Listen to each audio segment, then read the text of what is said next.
Elle est ingénieure à Airbus. Vous voyez le lien et son ikigai le matin, elle, c'est le tai chi.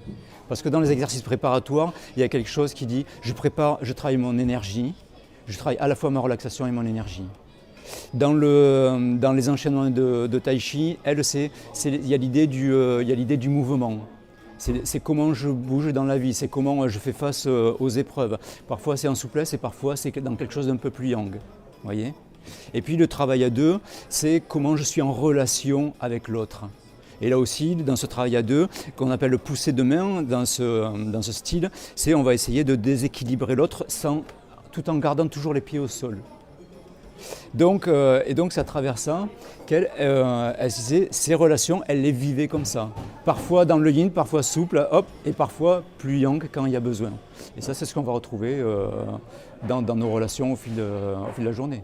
Que ce soit en famille ou que ce soit dans le travail. Vous voyez ?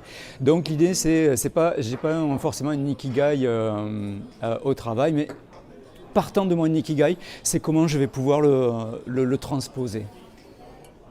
Parce qu'en général, ceux qui ont l'ikigai, ceux pour qui l'ikigai c'est le travail, il y a intérêt d'être aligné et de gérer l'énergie. Sinon, en fait au Japon on le voit, hein.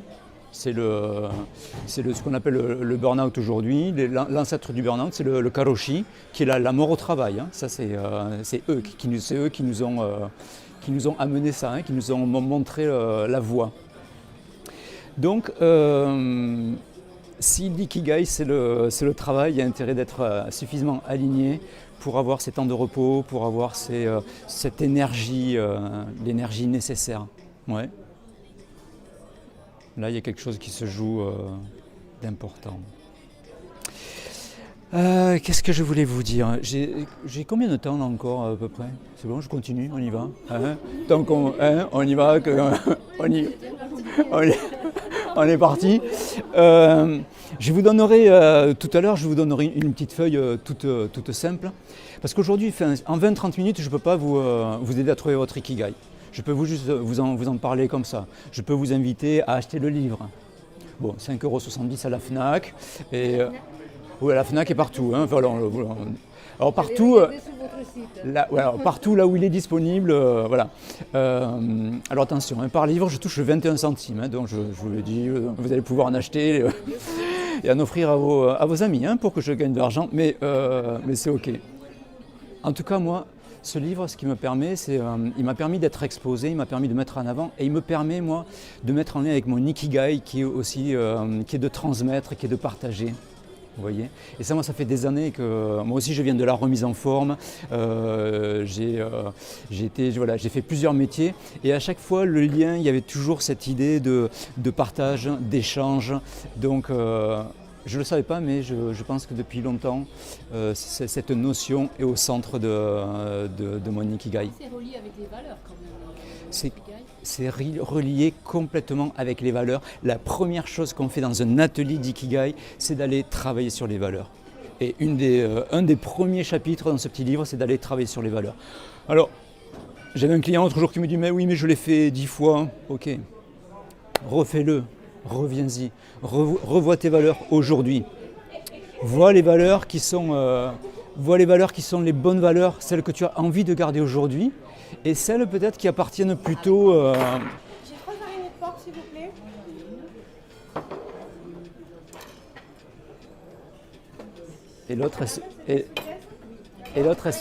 Et l'autre araignée sera ici. Alors là, j'en ai d'autres qui arrivent. Hop. J'en étais où ? On parlait des valeurs. On parlait des valeurs.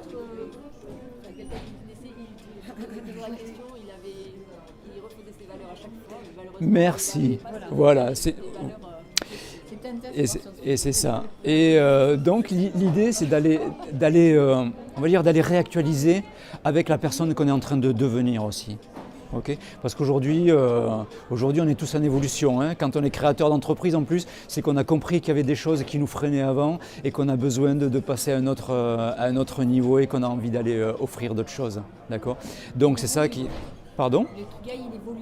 Il peut évoluer. Ah, alors, donc en fait. Je crois que ça a failli voler. Ça a failli. Ça a failli. J'ai 2 araignées. Monsieur araignée et encore une araignée. C'est pas celle-là. Araignée. Si, elle est là. Mon araignée, elle est là. Ah, moi j'ai une petite portion de solidesse. Et il y a 2 points. Là, c'est là l'araignée alors. C'est pour toi, oh, oui. Oh, regarde. L'araignée, c'est toi. Voilà. Non, araignée comme moi. Ah bon? Alors. C'est poulet? Bon. Hop, tu lui dis que c'est un poulet. J'arrive, je viens te chercher. Allez, vous mangez pas. Deuxième test. J'en étais où? Alors là, on était pris par l'araignée. Donc, Je disais, j'avais posé la question, il évolue l'ikigai. Il a dit, Merci. Est-ce que l'ikigai évolue? Alors en fait, on va prendre le temps de le trouver. On va prendre le temps de le chercher et de le trouver. Il peut évoluer, mais s'il évolue, il sera vraiment toujours en lien avec quelque chose de fort et de puissant là, qui est là. D'accord? En fait, quand est-ce qu'il va évoluer? Quand est-ce que vraiment il va changer? Quand il va y avoir des étapes importantes dans notre vie. Par exemple, la naissance d'un enfant, le décès d'un proche, une maladie ou voilà, quelque chose qui est fort, peut-être voilà, le fait de tomber sur des personnes toxiques va faire que ça peut évoluer. Ok? Voilà, on va respirer, on va s'accueillir un peu de douceur, de bienveillance à l'intérieur. Ok. Et donc en fait, oui, il peut évoluer, l'ikigai. Mais l'idée quand même, c'est de prendre le temps pour avoir cet ikigai et pour pouvoir le garder au fil du temps. Les personnes qui viennent dans... C'est comme un fil conducteur.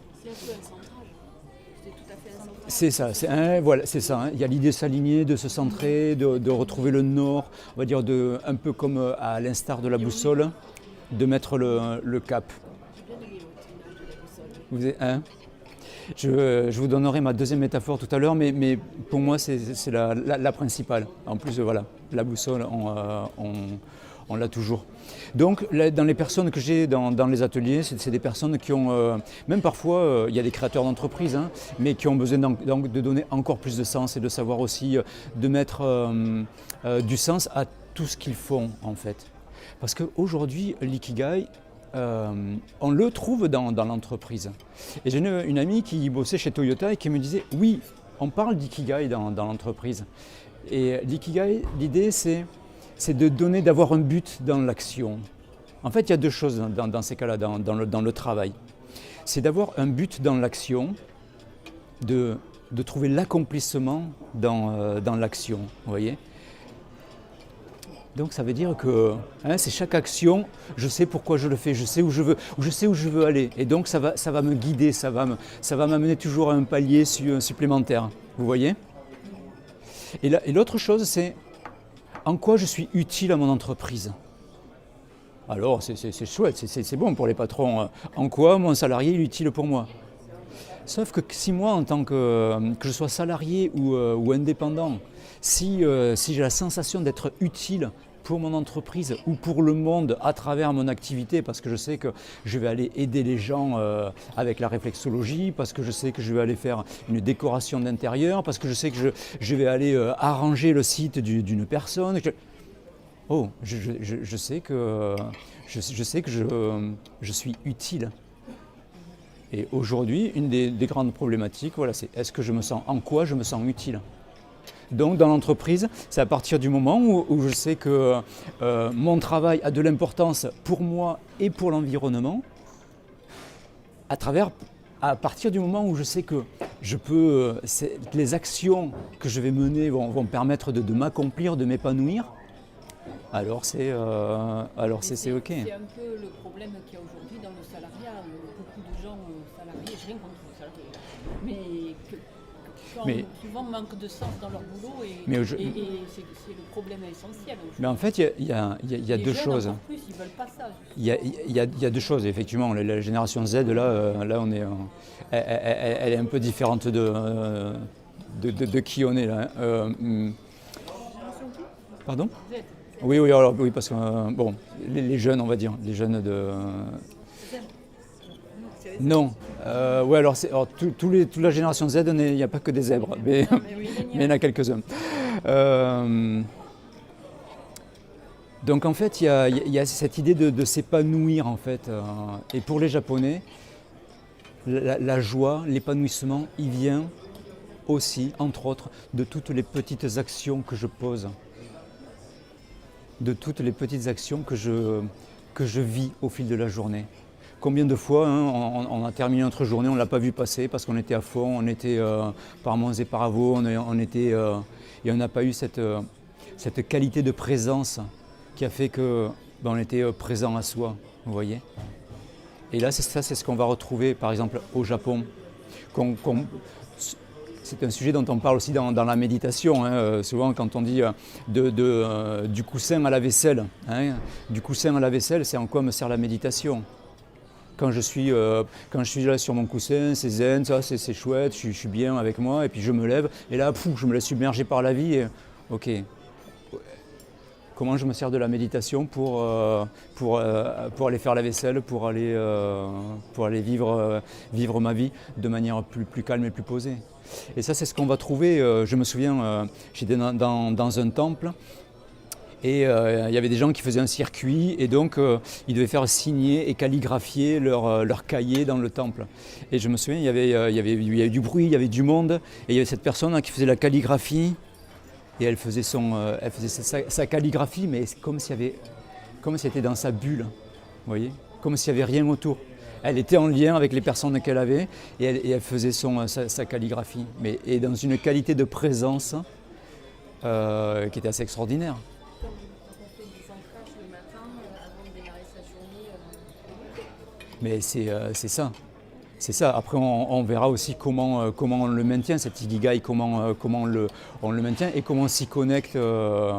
Et ça, voilà, les exercices d'ancrage, et ça peut être tout simple, ça peut prendre de 2 minutes à 1 heure, un ancrage. C'est selon l'envie, le temps qu'on a envie d'y consacrer. Moi, tous les matins, je pratique le bouddhisme. Tous les matins, je vais me relier au bouddhisme, voilà, à travers la méditation ou à travers un petit mantra.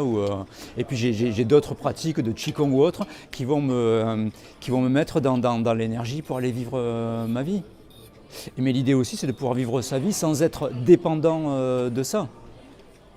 Moi, je vois vraiment que quand je ne fais pas ces exercices, ça veut dire que c'est parce que j'ai beaucoup de travail, donc je me laisse emporter, j'ai beaucoup de travail, je me laisse emporter, et voilà, je ne fais pas mes pratiques, et voilà. Et là, il y a quelque chose qui manque. Donc là, je m'aperçois donc j'ai ce besoin-là. Si je ne fais pas d'une journée, d'une matinée, c'est ok. Je verrai si je peux le faire le soir, ou si je le fais pas d'une journée, c'est ok, 2 jours, ok. Mais à un moment donné, je sais que je vais devoir y revenir. Sinon, il y a quelque chose qui va dire mes besoins d'énergie, mes besoins de repos, de faire circuler, d'ancrage vont me faire défaut. Et c'est pareil, avec Ikigai, c'est pareil. Une amie japonaise, on a fait un stage l'an dernier, yoga et Ikigai. On est parti 3 jours dans les Corbières. Et donc l'idée, cette prof de yoga, c'est une japonaise, et elle faisait le yoga et moi le Ikigai. Et à la fin du stage, elle nous dit mais vous les Français, les Occidentaux, mais vous les Français, en fait, vous ouvrez des boîtes, vous allez chercher plein de choses, vous ouvrez votre boîte, vous remplissez la boîte, vous la fermez, vous la mettez de côté, et vous allez ouvrir une autre boîte, et voilà. Et Ikigai, c'est pareil. C'est parce que c'est un thème d'actualité ou parce qu'on en entend parler, on peut aller ouvrir la boîte, lire des choses, mettre plein de trucs, et puis après on va les mettre de côté et on va l'oublier. Et on va passer à autre chose. Sûrement quelque chose qui est intéressant, ça ne veut pas dire.